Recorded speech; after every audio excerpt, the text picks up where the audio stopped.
ಮಕ್ಕಳೇ, ಈ ವಿಡಿಯೋದಲ್ಲಿ ನಾವು ಕ್ಯಾರೆಕ್ಟರಿಸ್ಟಿಕ್ಸ್ ಆಫ್ ಫೋಟಾನ್ ಹಾಗೂ ಕ್ಯಾರೆಕ್ಟರಿಸ್ಟಿಕ್ಸ್ ಆಫ್ ನ್ಯೂಕ್ಲಿಯರ್ ಫೋರ್ಸ್ ಬಗ್ಗೆ ತಿಳ್ಕೊಳ್ಳೋಣ. ಮೊಟ್ಟ ಮೊದಲಿಗೆ ಕ್ಯಾರೆಕ್ಟರಿಸ್ಟಿಕ್ಸ್ ಆಫ್ ಫೋಟಾನ್ ಏನಿದ್ದಾವೆ? The rest mass of the photon is 0. Photons are electrically neutral. The photons travel with the speed of light. The energy of each photon is given by E is equal to h nu. Here, characteristics of nuclear forces.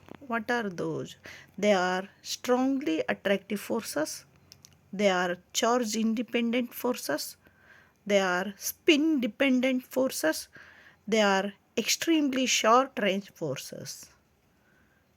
ಮುಂದಿನ ವಿಡಿಯೋದಲ್ಲಿ properties of diamagnetic materials, paramagnetic materials ಹಾಗೂ ferromagnetic materials ಬಗ್ಗೆ ತಿಳ್ಕೊಳ್ಳೋಣ.